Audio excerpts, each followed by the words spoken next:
Alrighty. So we have two. This is on Towers of Doom. Okay. So you're playing Anub'arak here, and you're trying to learn the tanking role, right? Correct, yeah. Yeah. Okay. So as far as this composition goes, what do you think are the strengths of picking Anub'arak exactly?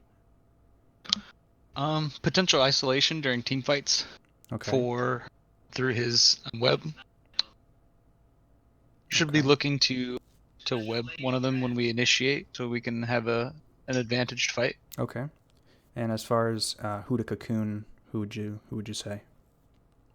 Um, I did cocoon Ana throughout the game, Okay. but you had already corrected that throughout the course of the game, where it should have been Jaina on the nano boost. Right. Okay. I think as long as there's not the imminent threat of the Ana Jaina, you could also go for the Maiev as a cocoon target. But otherwise, yeah, I think it's going to have to be probably Jaina most of the time. Um, I think that part of something that ended up being a little bit of an issue is that when you have a stationary hero like Zarya, it becomes very easy for Maiev to get resets. So that became a little bit of a challenge. But all right, let's take a look at this replay, see what so we can learn. So the first thing let's talk about briefly is talent choices. Um, I haven't seen what your full build is yet, but tell me about the level 1 talents. What do you think as far as what would be the most valuable against this team? I did wind up going the additional spell power Spell armor, yeah. on spell armor, not power, armor Okay. on shield. So the I did question the globe talent here. okay. So I would say so. Here's the thing with the new Brack, all three of his level 1 talents are viable and should be taken depending on the situation. Most games I do end up going for the globe talent, but it is very dependent on both the map, what kind of healer you have, and what kind of damage they have. Those are all the factors that you need to consider. So the first thing I would say against this team, I don't think that the healing globe talent is the way to go here, partially because of the map. It's not super friendly for regen globes. Not to the same extent as like a map like Tomb of the Spider Queen where you have double lane rotation. And then also the damage type. So their composition is very spell damage oriented. Most of Maiev and Jaina's damage is all spell damage, even Yrel mostly.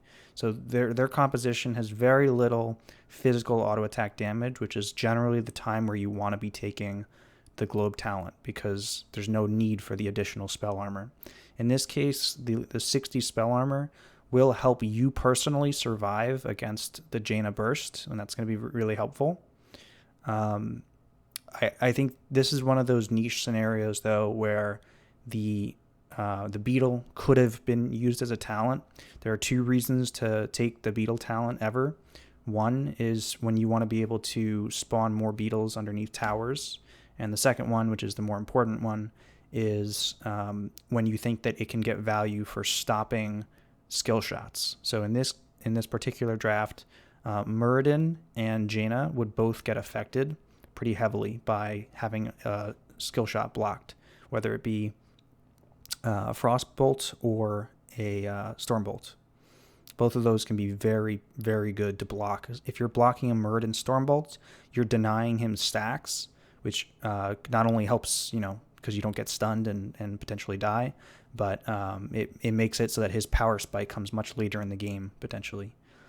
More importantly, against this team, I don't think that their first kill priority is a Anub'arak. I think that you should be the last person to die on the team against this particular draft because you have a Zarya and because you have your Unstoppable, as well as you have an Anduin to pull you out of trouble if necessary.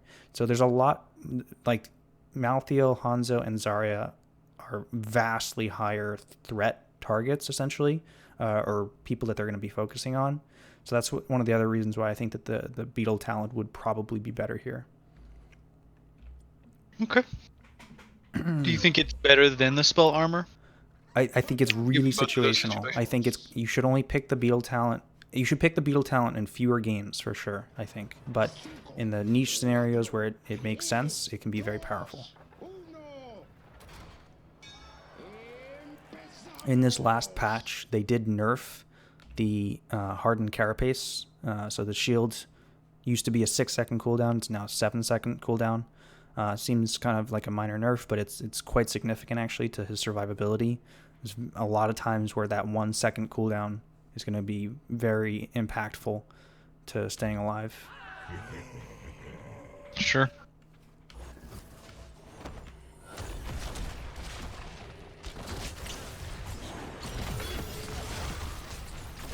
Alright, so you land the Impale. Yeah, okay, that's just fine. Right now, I'm really looking to just clear the globe as soon as possible and rotate bot. So Anub'arak is very bad at wave clearing and whatnot. Sure. So you have to think of it. This is not like a Johanna. That's what you're doing. What a Johanna wants to do. In this case, your best bet is to try to zone the heroes and let your team wave clear.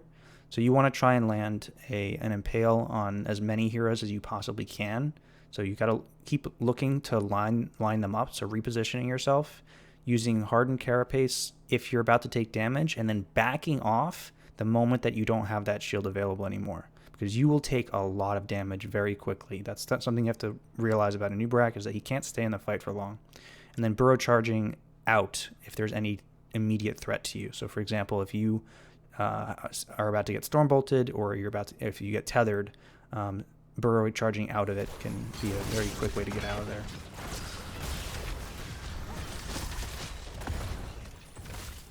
So as it turns out, we end up not even getting the globe here, and that's because of the fact that we're getting zoned out super hard by their heroes, right?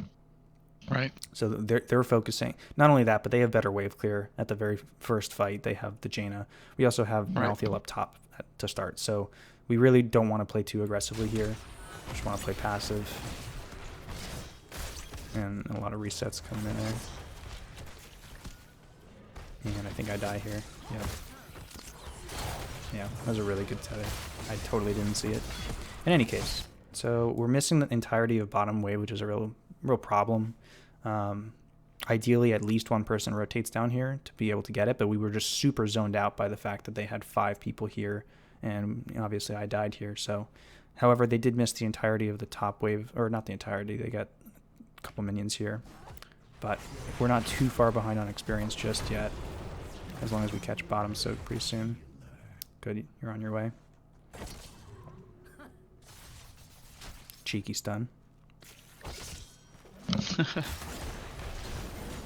You do have to be careful in general with using Impale like that, however, because it's a long cooldown, 12 seconds, and it means that you can't use it, potentially now, exactly. So just keep that in mind, that it's true for Muradin as well. When you're using your Stormbolt, obviously a lot of Muradins do this where they just want to get their stacks as fast as they possibly can, so they use it as long as they can land it. But that means that you're giving up potential kill opportunities, and so definitely try and keep that in mind. Anub'arak has less mana problems than Muradin does, for sure, but hold your Impale unless it's going to either prevent damage on yourself or a teammate, or potentially lead up to a kill for yourself. Okay. A lot of clump here. Okay.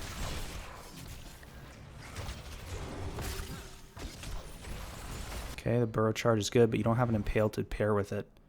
So, as a general rule, that's not good. So where did you use your Impale? I missed the Impale there.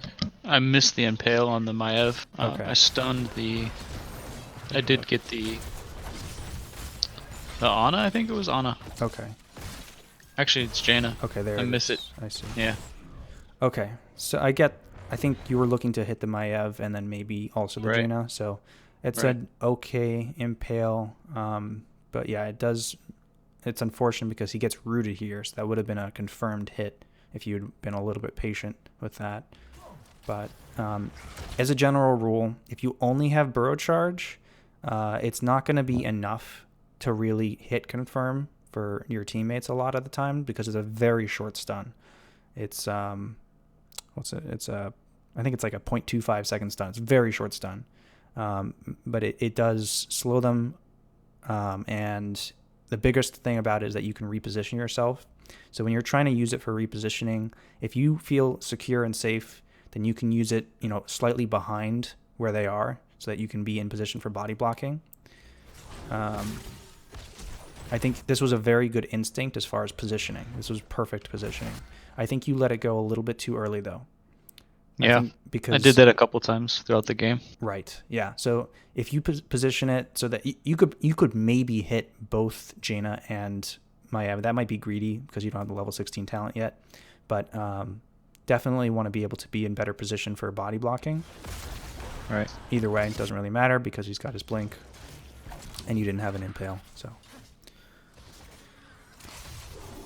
I was wasted, useless. And that's the other thing is you do want to be able to pair these two stuns together whenever possible. In general, if you can afford to, using Burrow Charge first and then Impale is better, just because if you land the Burrow Charge, you can land the Impale, and the Impale is a longer stun, which means your team has a longer time to follow up on it. But that's very risky. You should only do that if you know that you're not in any danger yourself, because this is your only escape tool. Okay. Resets. Okay, I missed the Impale there. Okay, so this is a 3 versus 4 actually right now, because they have. Yeah, we're super chucked. And where's their Muradin? Somewhere else. Here he is. Okay, so he comes down now. You're also very You used both of your other abilities, and now you don't have enough mana to Burrow Charge. So they could punish that. Doesn't look like they're... You don't have enough mana yet. Yeah. So, that's rough. Yeah, I probably shouldn't have walked that direction. Yeah, and two, okay, probably so you shouldn't have been in a bush. Die due to mana management. It's really rare, I find, to go with Anub'arak when I play it. So what that means to me is that you need to be a lot more conservative with your impales and your burrow charges. You should not be using these abilities on cooldown. They're by far the most mana costly. Like using your W on cooldown, not a problem. 25 mana is easy to come back. But definitely be judicious with your Q and E. I missed that. Oh, but I get him. Okay. And I think I actually get out here. That was a really good pull there. Yeah. All right. Let's pull a little bit further ahead. All right. So we look for an invade here, I think. Yeah. All right. So immediately, bad choice. Do you know why? I do not. Okay. So in this situation, if you burn your burrow charge right now, you're gonna end up right here or wherever you end up, and the enemy team knows that for the next I think it's 12 seconds, you will not have your burrow charge, which makes you a very vulnerable target. Anub'arak, his health bar is very low. It's lower than Zarya's. You see what I'm saying? Right. So you have other tools for survivability, of course, but not having your burrow charge is a big red flag. If I'm on the enemy team right now, I would be saying in comms, Anub'arak no E, we can kill him 100%. So the other thing to realize is that they weren't even close to finishing the camp. So that's the only situation where I'd be okay with using the burrow charge there is if the camp is literally about to die or about to be capped and you want to get on it as soon as physically possible. In this scenario, if I'm playing the Anub'arak and I use my E here like this, I immediately walk away. I leave because there's no chance that this is worth taking anymore. Because you don't have your E, it's too much of a risk. Does that make sense? Absolutely. Okay.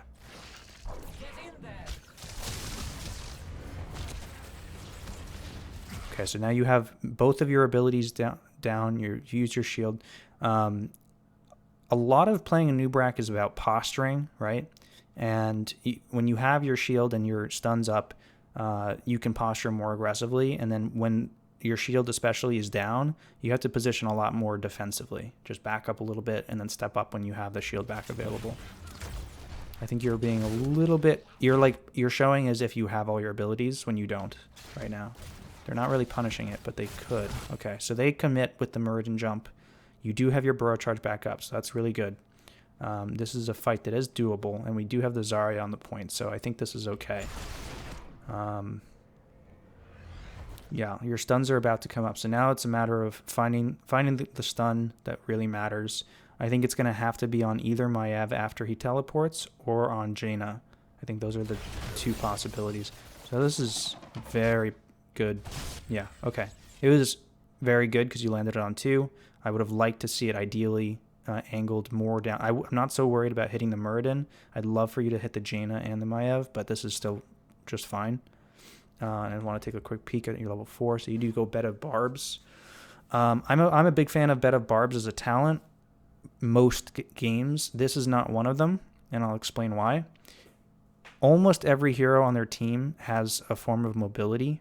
So Yrel can jump, Muradin can jump, Maiev can teleport, and Jaina can't. Jaina and Ana are the 2 people that don't have mobility. So Bed of Barbs, what it does is it makes a straight line from where you stun become sort of impassable terrain, sort of, in that it's constantly doing damage and slowing. It's 3.5 seconds long. It's pretty significant.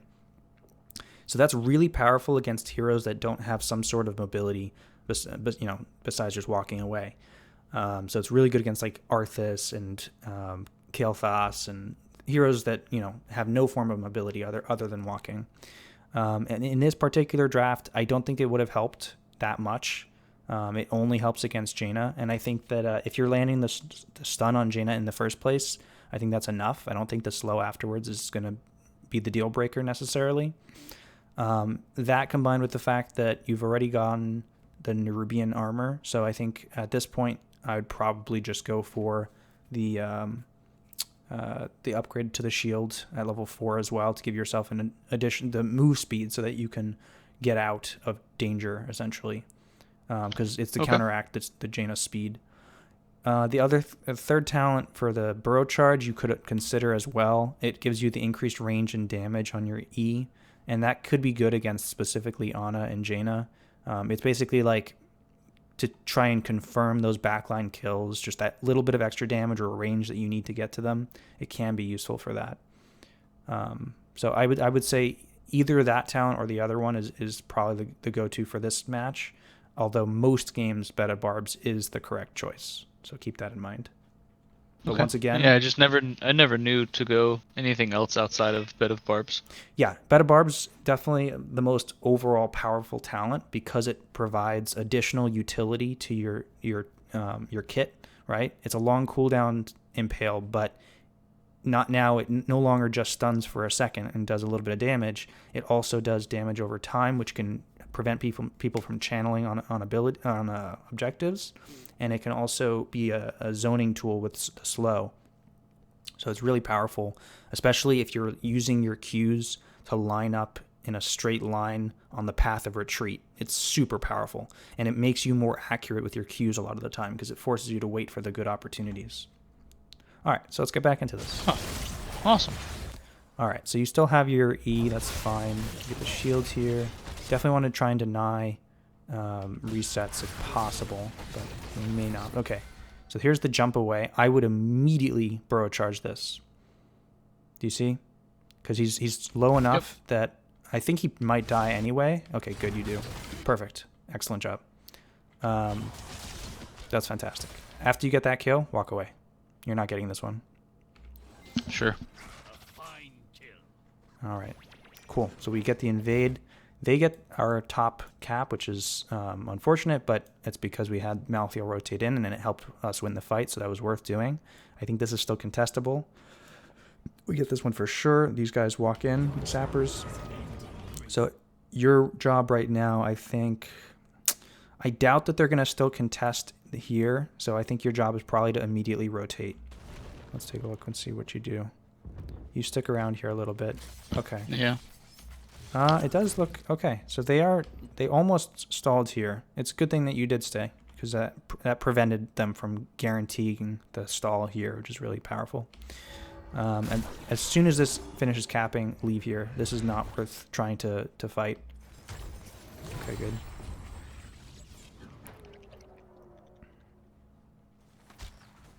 Okay. Okay, so...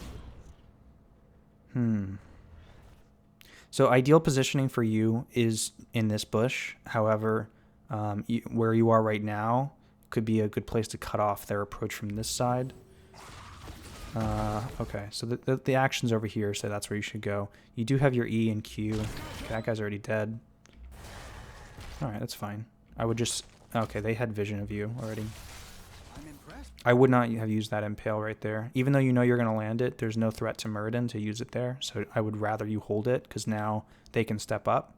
They're squishier targets. So let's see. Yeah. If you still had impale, they would not be doing this right now, I think. On both sides. Jaina's being very aggressive here. Hopefully she dies for it. Not just yet. So yeah, your abilities, they're always on cooldown, it seems, and your mana is suffering for it as well. So I definitely want to see you use okay, another impale to only stun a Muradin. I don't know that it's worth it. He's almost dead, but not quite. If you were gonna all in on the Muradin here, then you should also use the burrow charge to secure it. He would have died if you connected a burrow charge as well. I don't agree with going for it in the first place, because getting the Muradin kill here is not really the kill you need to guarantee this capture. I think getting the Ana, the Jaina, or the Maiev is more important in this particular case. And once again, the bigger deal is that if you don't kill a Muradin, he gets all his health back, right? So his health he's fine with trading that. Okay, so yeah, you have vision on this guy right here. You're in the bush right now, so this is a fantastic place to guarantee this on a kill. If you burrow right here, he's dead, because you can body block him for ages, and the rest of the team should be able to follow up. It would be great if you still had your impale, but this is the worst possible thing you could do, is step out of the bush and then get slept, right? If you use your E, he can't sleep you because you're unstoppable. So you can then just immediately maybe stun him and then even get behind him to body block him. Very important here. Okay, the body block is good. The impale is not good. Yeah, so in this particular scenario, I think you could let him jump first before you stun. And the moment he lands, that's when you all in on him and try and get a lot of damage on him, because you have your burrow charge and then you would still have your impale. And he's very out of position right now. So he's in the middle of 4 heroes. He's going to get a fair amount of chunk damage, especially if he had been stunned twice right there. This is a bit of a mess of a fight. We're kind of all over the place here.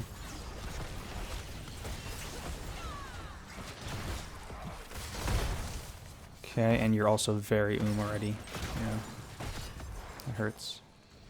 Malthiel's very as well. Hopefully we get the cap here. Okay. All right, got to get out. This is the point. Yeah, I die. Monka. Yeah, everybody's got to run. Yeah. It's gonna hurt. Okay, so once again, why'd you die?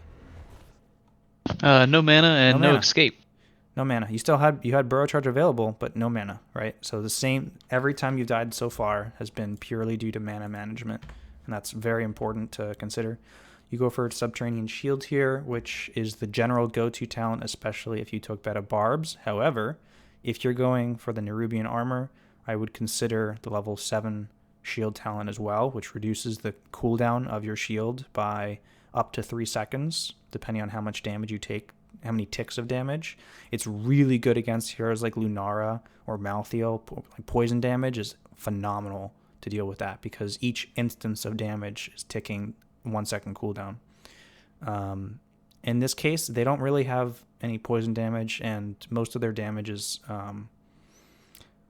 I don't know that I would take it for this game. I think this is... I'm perfectly fine with having Subterranean Shield in this game. I'm just saying, generally, when you're going Nerubian Armor, it would be also good to pair it with the level 7, just because then you have instead of a 7-second cooldown on your shield, now it's a potentially 4-second cooldown, and it lasts for 3 seconds. So you can almost have full uptime. It used to be that you could have literally full uptime on Hardened Carapace, which is bonkers. Now, not as much. But if you're against those poison damage, definitely consider it. Awesome, I definitely will.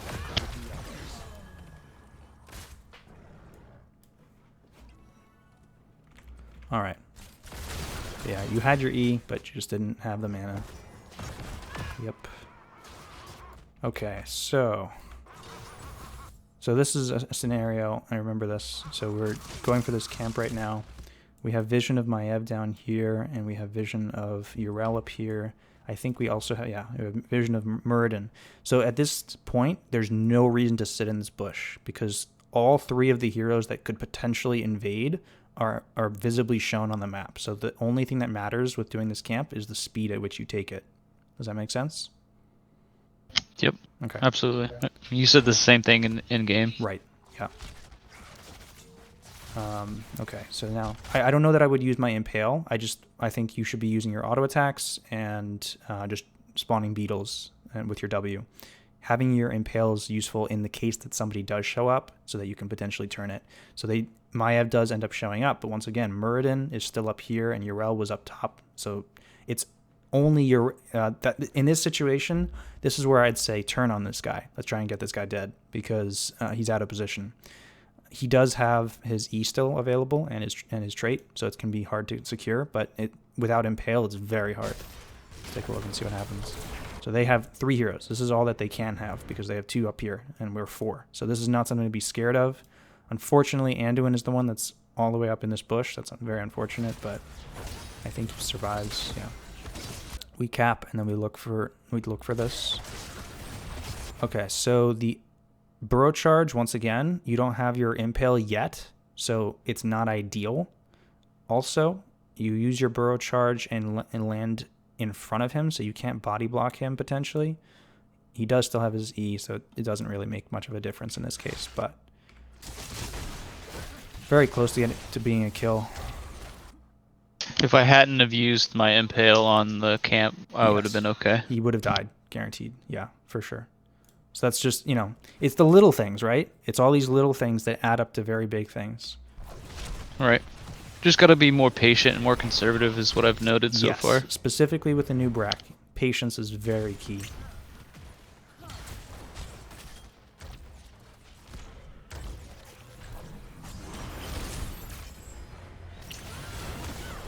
Okay. So this is not ideal, this Impale, because you see that they're lined up like this, right? I just want to back up a little bit. You see that Zarya is in a bit of trouble because Zarya gets tethered. I think Maiev gets rooted at the same time, so he might be okay. But okay, so in this exact scenario, your goal is to land an Impale on as many people as possible. Okay, you look to just stop the jump, I guess. I'd much rather see the Impale in this line right here. Even if you miss Jaina, that's perfectly fine. The main goal here is to stop the Maiev and the Muradin. Those are the 2 that you really want to stop. Yrel is actually a pretty decent charge stop as well, because she could use a DW to knock Zarya out of position, but I think she's still going to get stunned by it. Yeah, okay. Ooh, that E. That Pepega okay. charge. All right, it happens, but yeah, definitely not ideal. I have another one later too. Alrighty. Okay. So definitely want to try and have both of these abilities available together, right? And you don't always have to use the Burrow Charge with the Impale, but I would almost never Burrow Charge without the Impale. Does that make sense? Yeah, it makes a lot of sense. Okay. Follow-up CC is, very crucial. Okay, so here's a decent one. Yeah, so I think you could have burrowed that. So you land, not only you land Impale on a target that's low, but you also secure it on a secondary target. So there's low threat to you in that moment.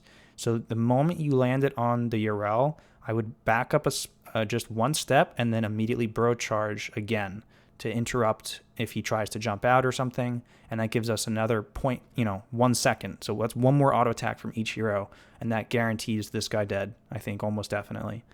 And if he dies, it's almost impossible that you die as well. So that's why I think it's worth using the burrow charge here. Okay. Okay. So, do we go for an invade? I don't think we go for an invade. Okay. All right. So this is available. This is available. Okay. This is fantastic position. We definitely don't want to have Malthael top right now. We want to rotate him down.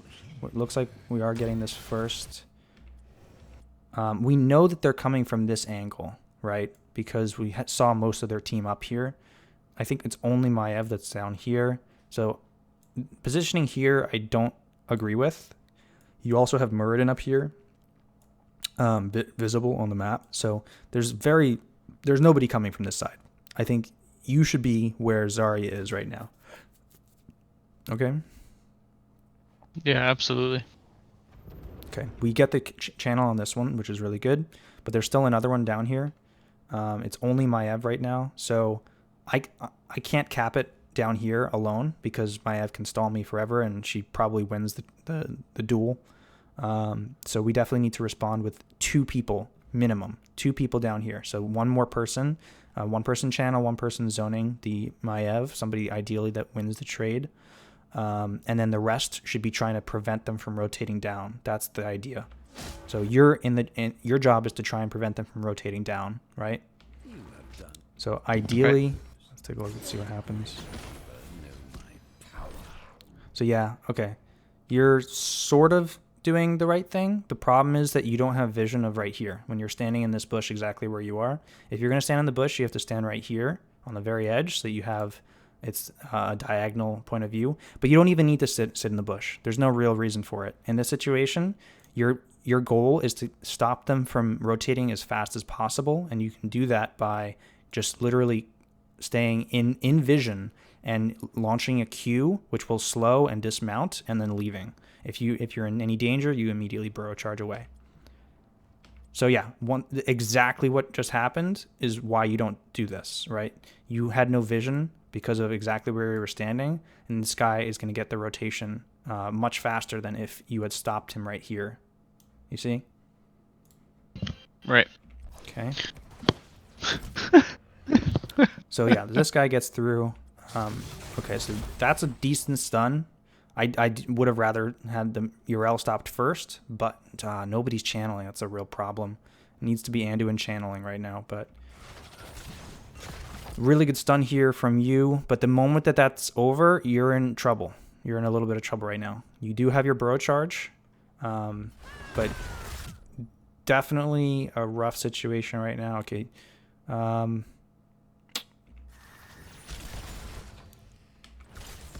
You basically don't want to fight until your impale's back up. And okay. All right. All right. The question is, do you want to play ballsy here? I think you can play ballsy here. I think it's okay. So your impale is very quickly going to come up, and you have a burrow charge. So the question is, do you burrow charge passively to escape, or do you go aggressive? So the thing is, Jaina's very low. This is a possible kill right here, I think. You have a full energy Zarya. Not too many grenades, but and you have Malthael rotating in. So in this situation, I think it would be worth burrow charging aggressively. Ideally right here, so you hit both of these 2. You also get a shield from the Zarya. This is the worst thing you could possibly do, is essentially wait until the tether gets maximum range and then get pulled. It moves the fight where we don't want it, which is underneath the fort. So you had to make the snap decision to either go in or leave. And if you're going to leave, you burrow charge out to break the tether. Okay, so you see the low HP Muradin, and try and go for that. Unfortunately, it's a little too late. We don't want this fight right on this line because we just can't chase anywhere past it. So we just want to back up, step back. Okay, force them to come to us. Perfect. Okay, so this is actually decent having Malthael be the one who's channeling because he doesn't really have poke damage. So this is a good 4-man to poke him out, prevent him from coming. So yeah, at this point, you're waiting for your cooldowns to come up, and then you can commit to whatever target is a viable target when the time arrives. Don't just whiff it. I would wait. Okay, yeah. It's a solid stun in that it connects on 2, but it's there's nobody that's in any danger from this. Does that make sense? I would want to see you wait until somebody steps into this corner, into here. They have to eventually if they're trying to stop this. As it turns out, we get the channel, so it's a moot point. But in that situation, if you stun them here, whatever you stun dies because it's in range of our whole team, right? Stunning somebody here, they're only in range of Hanzo here, so they'll get a little bit of damage, but not a lot. Or at least not enough to finish them. Also, I'm missing most of my skills. Unfortunate. Oh, does he die? Not quite. Okay. Alright. We got the point, though, so that's really, really big. Oh, this is the game where Zarya... Oh, yeah, that E. I remember that one. Remember that one? Yeah, that's on... Because you're spamming it, I guess. Yep. Definitely want to be patient with all of your abilities, especially Burrow Charge. Burrow Charge, because you have the choice of when to stop it, and you can't stop it immediately. That's why when you stun somebody and you want to Burrow Charge, you have to step back one step before you Burrow Charge, is because otherwise you'll Burrow Charge directly past them. But you definitely, you don't need to spam it. Try to time it very specifically. And if you're using it for escape, you don't need to press it again because you're going max duration, right? So a single press is all you're going to need for escape purposes. And because of that, okay, he's getting some resets. All right, looks like they're going for Zarya instead. Okay, so we go with the Cocoon on Maiev. We have an arrow on Jaina. This is just a bad fight overall. It's unfortunate because your mana is dead. Do you see what I'm saying? Yep. And that seems to be the story that keeps cropping up. And I think that the main reason is that you're using your Q especially just too frequently. As soon as it's up, you're looking to use it, and you have to be more patient with that. Because I don't experience the same mana problems when I play Anub'arak, so that definitely just has to do with play style. All right, so we have the nano boosted Jaina, which is out. At this point, the fight's lost. Zarya is dead. You're and you have very low HP, so you just have to start walking away. You don't have enough mana to Burrow Charge. Just gotta run. You're trying to body block for this guy over here, but you might, you probably die. Yeah, okay. So in that exact scenario, if you hadn't used Hardened Carapace and saved up enough mana to use the Burrow Charge instead, you could have immediately guaranteed both of you guys were safe in this situation, because your Burrow Charge breaks the wall, because you're unstoppable, but it still triggers Maiev's ultimate, so it provides a path for the rest of your team to follow. Does that make sense? I didn't know that. Yeah, it works for Johanna too. Anything that is unstoppable, you can walk right through the Maiev ultimate, and it takes down that part of the wall. So I knew Johanna, but I didn't know his Burrow, his Anub'arak would do the same. It makes sense though. For sure.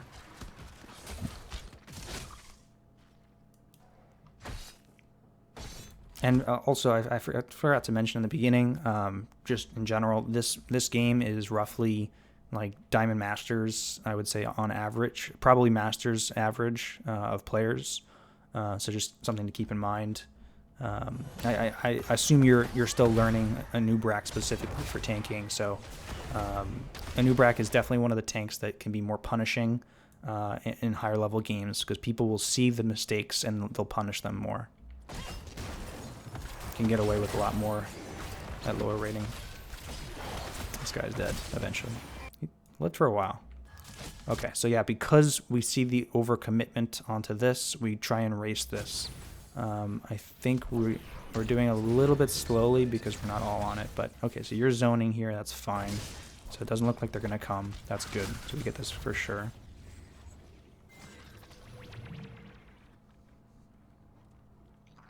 It's good to catch this soak, yeah.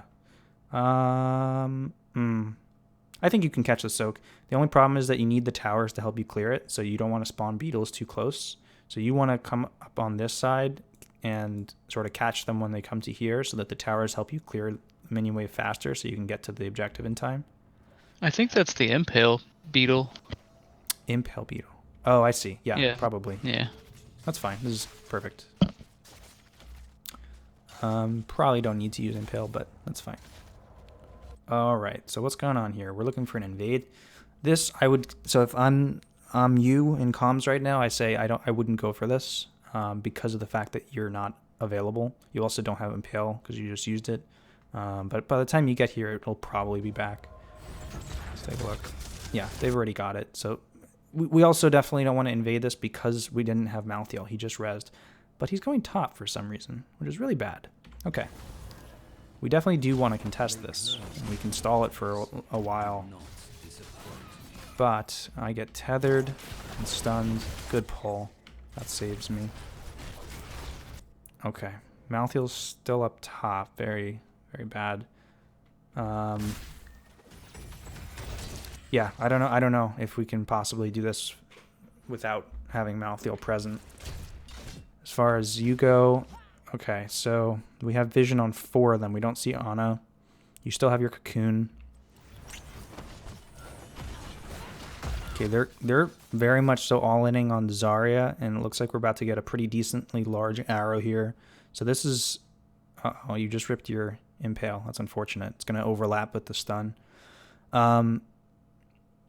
Yeah, I think that cocooning the Ana would be okay here and all-inning the Jaina because he's not gotten the ultimate just yet, and he's going to be stunned out. I think we can kill the Jaina before stuns are over, ideally, if you land your impale correctly. So in this situation, I would use your E to get in position on the Jaina, then cocoon immediately, and then burrow, and then impale. I'm sorry.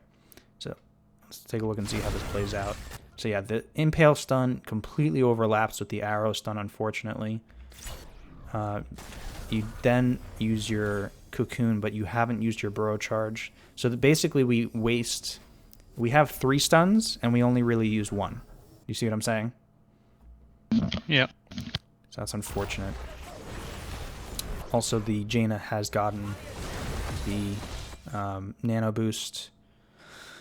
So, okay, so you use your burrow charge. It's a little bit riskier now because they're not all stunned anymore.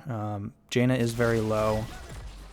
It's a good ultimate, but you're very zoned out of it if you can get to it. Okay, Jaina looks like is a dead target. Good. Okay, and you still have your W. What did you just use your impale? Did I miss it? Oh, you used it down. I don't know how. Was that before Jaina I think died? it might have been. Yeah, it might have been trying to kill Jaina. I'll take a peek at that. Obviously, it was bad.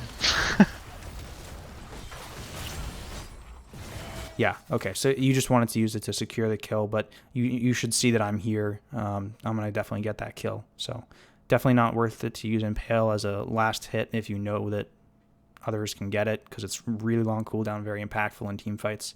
In this situation right now, if you had held your Impale, ideally you can step up 1 step and look for an Impale on this target right here, but also potentially hitting some targets over here.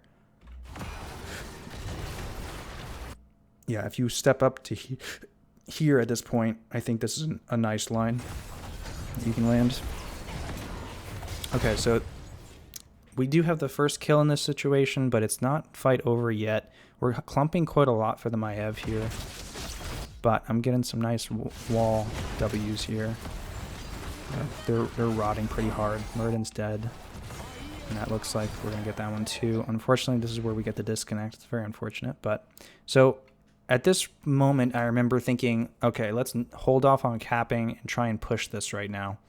The idea being that they have 3 people dead. They can't possibly get this. We still have all 5, and we have an Anub'arak, and that means we can push underneath structures pretty freely. So we just need to have one person to make sure that they don't back cap. Just be close enough, basically. The rest of us, I think, can get this bottom.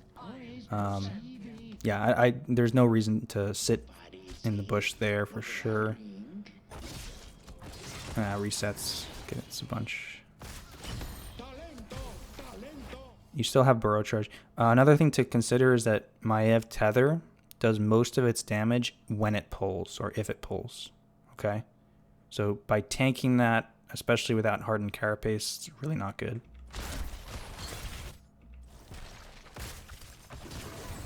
Zarya bot is not on board with the strategy, so cap it. All right. Sounds good.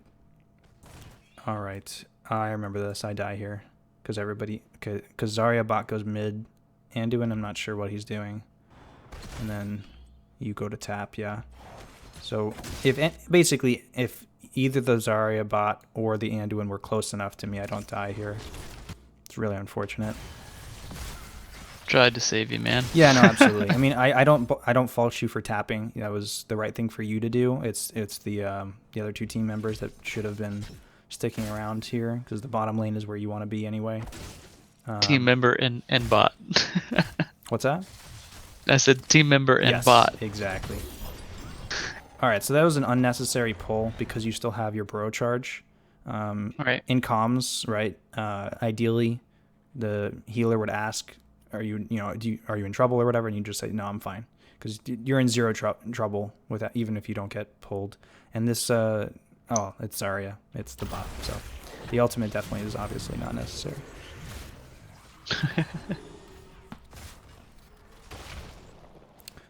We are really up in shots right now. I think that if we didn't have a bot, this game is pretty likely to be closed out by us, but having the bot definitely makes it a lot harder, especially since we haven't gotten the bottom fort yet. And the bottom fort is how you win Towers of Doom. So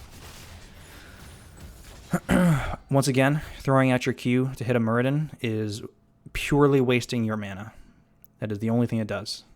Do you understand why?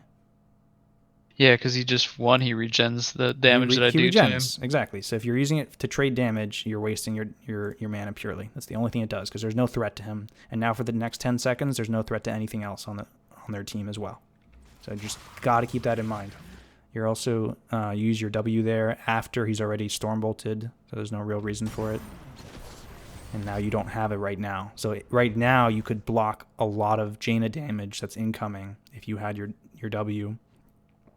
And Cocoon, I think if they nano boost, you have to Cocoon immediately.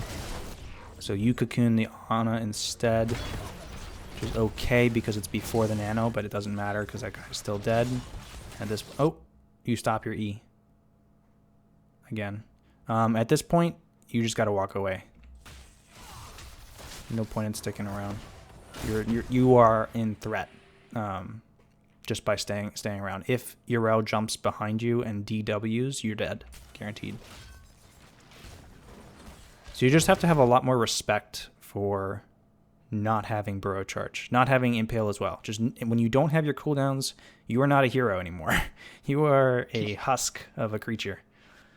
And so you just have to play a lot more passive when those are down. Okay. All right, you don't have your stuns just yet, and he uses his trait. I do think that as soon as you have your abilities up, you can try and save this guy, but it's a bot, so it's fucking useless to try and save. I shouldn't have even arrowed. It's unfortunate. If the bot literally just walks back, he lives, especially if you use your stuns. And if I arrow on top of that underneath towers, it's possible we get a kill and turn it. But it's a bot, so unfortunate. Oh, okay. Once again, you get tethered here, and you don't use your W or your E, which is going to lead to you taking a... okay, so you are able to get your E off before most of the damage comes in. That's good. you're completely tapped for mana. So at this point, go over here and back.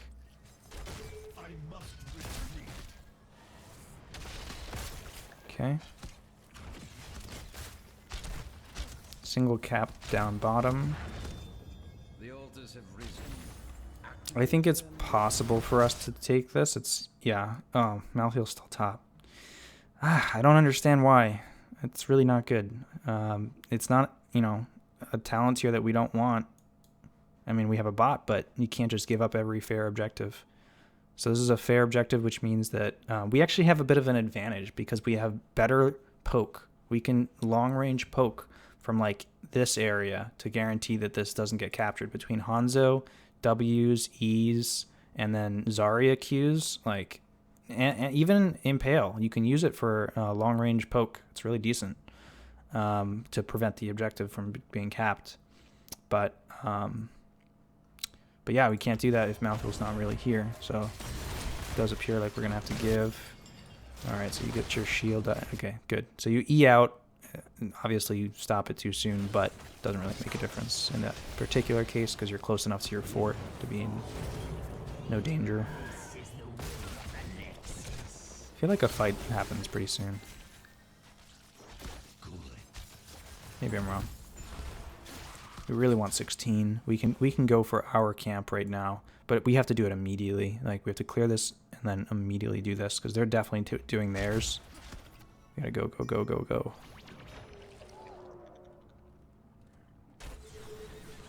Okay, so you want to walk immediately into the bush to make sure that there's nobody else there, because if there's a Muradin in the bush, then that's, you know, not ideal. So this is I remember this. Okay, so this is a situation where we commit a decent number of resources. Oh, okay. We commit a decent number of resources onto the Muradin and get a good amount of chunk damage, but he still has jump. He can jump out of this, by the way. You know that, right? Yeah. Yeah. Okay. So all-inning on Muradin, I don't think is a good idea. He doesn't even have Avatar, so I'm not sure that, like, committing anything past that I don't agree with. Forcing this fight, so we do have Cocoon. Okay, it is a 4 versus 4. This is not a terrible fight. It's just if the only target is Muradin and he still has his jump, if he lives, it's really risky. Like, we could lose our whole team. What I'd rather see in this exact scenario is you get the Muradin chunk damage, and then you turn your attention onto the camp, and only, like, you sit in this bush, essentially, and if they come, then by all means take the fight. But they probably won't, because if I'm on their team and I'm the Muradin, I'm saying I'm too low to go in. I'm too low to go for an invade. Okay, so you go for the dive onto the Ana, which is very bad because our composition doesn't have a diver to go with you. You alone, it would take a year to kill an Ana, right? It's just not possible. Right. So the only idea, I guess, here is that you get close enough to use your Cocoon on her, but you're more than close enough to use a Cocoon anyway. Jaina is definitely the kill target. You don't have either of your stuns anymore. And once again, you used your Impale on the Muradin over here, and then you use your Burrow Charge on a completely different target and puts you way out of position over here. So, Cocoon, I'm assuming... I think they just turn on me and kill me, actually. That's what I would do. I mean, you burned your cooldown. You do have the 60 spell armor, so that's going to prevent a lot of damage. You're not dead yet. Still have Cocoon, but this guy's Nano Boost is out. If we are taking this fight, which ideally we're not, then you got to just get that Cocoon out. Okay, so you rip your Impale to stun only Muradin. It could have hit Jaina too, ideally, if you aim it a little differently. I assume you're using it for survival, which is okay since you don't have your Burrow Charge. But once again, it means we can't get a kill. Like, if you don't have Impale, the chances of your team getting a kill is very low. So just have to keep that in mind. Okay, but you are alive. You escape. Everyone's alive. That's good. We have 16 now. It's really good. We got to clear this. Okay, now Malthael's here. We can get this. Yeah, this is something I think we should try and kill. They're showing multiple heroes over here, so this should be a guaranteed kill. And then after we get this kill, we can try and take the bottom fort, I think. Okay, aim-wise is decent. I think it could have been a little bit further over to the downwards, but it doesn't really matter because he has his jump. I would hold your stun a little bit longer. This corner right here is the pivotal corner, right? Because you're racing to reach this, and he's racing to get out. He doesn't have his 2 tools to dodge crowd control anymore. So I believe that if you get to here by the time that he gets to here, you can guarantee a stun on him if he tries to just run. And if he doesn't run and you whiff your Q, it doesn't matter because then he had to take a step backwards to dodge it, and you can then step forward and body block. That's the logic here. So I would hold on to your Q a little bit longer in this exact situation. Unfortunately, my arrow also whiffs. And okay, so you have Cocoon. They get here in time to respawn. I think this is going to turn against us pretty heavily. Maltheo goes down for sure. You get pulled, but you're... Okay, you have your E. Okay. Oh, you stick around. No. Don't waste Cocoon. At this point, this guy's dead already on my screen. Besides, it's a bot, so who cares? So you coming back jeopardizes your life and potentially also Heimdall's, because if Maiev can get a tether on you, then it also tethers Heimdall. Not to mention the jump. So yeah, you just suicided in this situation, exactly. And does it lead to... It does lead to another kill here. I'm not sure if they would have killed Anduin if you hadn't done that, but it would only be Anduin and eventually Zarya.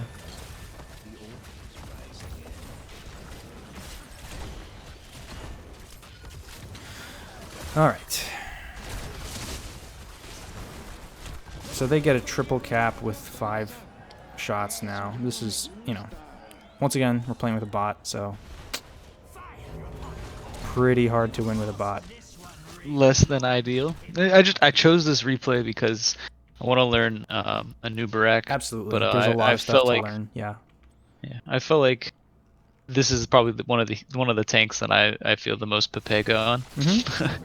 Yeah, I mean he's one of the strongest tanks if you know what you're doing, and one of the weakest if you don't. So definitely something that's important to learn to do correctly, because if you can, if you're gonna use your Q for wave clearance stuff, at least use it to hit all of them. If you can learn how to play Anub'arak really well, it can just be outrageous. Like most people who are really good with Anub'arak, even at high level play, can maintain higher than 70% win ratios with him. Just because of how powerful he is, especially in solo queue, where you can force these 4v5 or 3v2 fights, or whatever number advantage. So at this point, we get back our bottom camp, or bottom 4, which is really good. It looks like they're stepping up here. So I think this is a decent place for us to fight. This is not bad. You try and come for a flank, but they're covering the flank, unfortunately. So you're sort of zoned out. That's unfortunate. Yeah, and at this point, you just got to get out. You got to E here. Okay. I would also put burrow charge on release, because sometimes if you try and burrow charge like beyond terrain, let's say you try and burrow charge from here to here or something, and you miss aim slightly, if you try and land here, for example, instead of it trying to take you here, it'll just stop you right here. You know what I mean? So you definitely want to make sure if you're going over terrain to be very careful.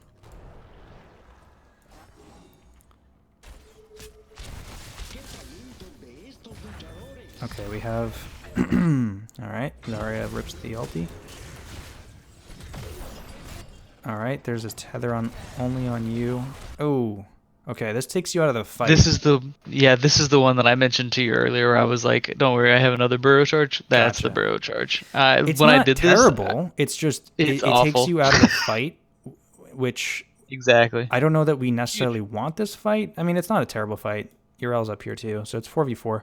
Yeah, so yeah, it's not great. Not gonna lie. Nope, it's bad. No, I knew it. It's one of those moments where you have a gut-wrenching feeling immediately after. Okay. Okay, so yeah, once again, Nana boosted Jaina is just kind of allowed to do her own thing in this situation. So yeah, if because you're I in was this fight, in Africa. if you're in this fight, then I think honestly, I would, even though it's a Nana boosted Jaina, I would cocoon the Maiev and then hard initiate on the Jaina. Because killing the Jaina is a very viable thing even while she's nano boosted. If you're stunned, you can't do damage. And I think she's out of position enough that any stuns on her lead to her dying. Also, if you E this line, like if you E from here to here, right?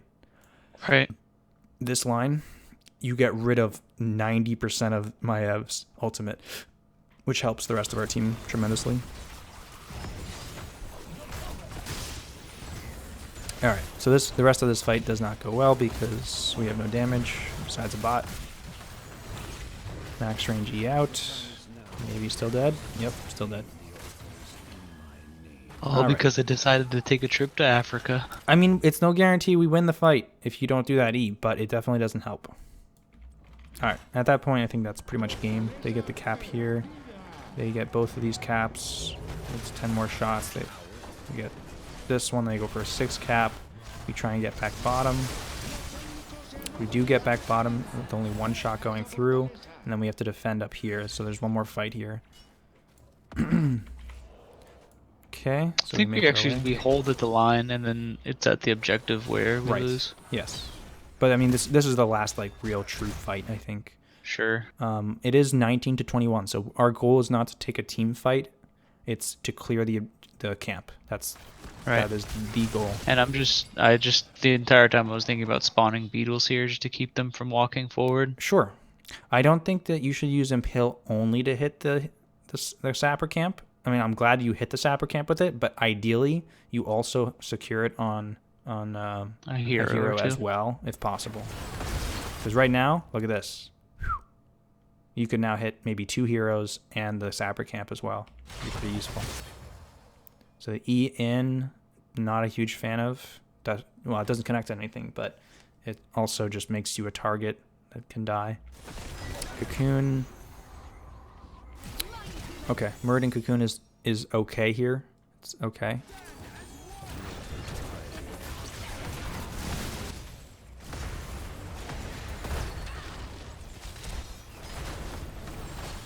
Okay, looks like we do successfully defend. It's good. Alright, we did use all of our ultimates. They used everything except for Water Elemental, though. But once again, there's a double spawn. I remember this. This is unfortunate. Yep. Alright, so this is just a matter of distributing resources correctly. This is still possible to come back from, but it's obviously very hard to. You just have to make sure that you have at least one person covering both of them. So in this situation, we have most of our team here. Maiev is beelining to try and capture. We could potentially get the kill on Urel, but if we kill Urel and then Maiev caps, then it doesn't matter. We lose the game. So Water Elemental needs to be dealt with as well. That's a nano boost. Okay, so we don't have Cocoon anymore. We do have Rewind. Okay, so that's stalled out. Oh, okay, so you burrow charge here. I guess you're aiming for Jaina, but it's no bueno because you don't have Impale. You do have Rewind, but once again, this is a problem up here. We're covering the bottom side, but top side needs to be watched. So ideally in this situation, you're chilling in this bush. You walk over, stall him, go to the bush. Every time he tries to stall, or every time he tries to cap, you can stall him either by walking up to him, spawning a beetle, whatever, and still be close enough to respond to this if something immediately needs to be dealt with. It shouldn't ideally be you either. it should be ideally Malthael that's dealing with the bottom side for dueling purposes. He's probably the strongest dueler on our team, and then the rest of us can be focusing on the top side and whatnot. But in any case, Muradin is going to get this cap. Yeah, so you E over at the last second, but it's too late. And that's game. Okay, so... Yep. There's a lot to learn, and I think that, even though we had a bot, a large percentage of the stuff that needs to be improved on was, able to be seen in the beginning of the game. I think the vast majority of the stuff to learn from is cooldown management. Once again, you had a lot of deaths that were because you went and that has to do with just using your... impale and burrow charge less. That's that simple. Right. And the benefit to using them less is that not only will you have more mana and have them when you need them, but you'll get better ones. Because if you're being patient and not using it to stun a solo Muradin, then you'll generally get those 2 and 3 man impales that can be game or fight winning. Sure. And I didn't get a real chance to see a level 20 fight with Rewind, but generally speaking, once you get that Rewind power spike, the combo you want to be able to pull off is to E in, Q, W, I guess, Rewind, Q again, and then E one more time, ideally while fitting a cocoon in there somewhere on the priority target. Because if you can get 4 stuns on any target that's out of position at all, it should die, even if it's a Muradin, right? If you're getting 4 stuns, obviously it's not better to target a Muradin if there's better targets, but you alone, if there's nobody else hitting your target, Anub'arak with Rewind can probably do like 60% of a backliner's health. If you get on Jaina and she doesn't have a healer available to her, if you can cocoon the Ana and reach the Jaina with 2 impales, 2 burrow charges, and auto attacks, not to mention... Let's see, what 13 did you go? You went Acid Drenched. Okay. I don't know that I would have gone Acid Drenched personally. Jaina actually went for Frost Armor, so she's got block charges, as well as you're against a Muradin. In general, I would almost never pick Acid Drenched Mandibles, personally. Really? Yeah, I think it's... it does the highest damage to heroes if you're able to get auto attacks. But the reality is that Anub'arak, he doesn't get that many auto attacks in. Because of his hero kit, you can't stick around in a team fight for a long time. The idea is that you're posturing, you're securing a stun, you're maybe securing the second stun if you can commit to it, and then you're getting 1, maybe 2 auto attacks off while you try to body block.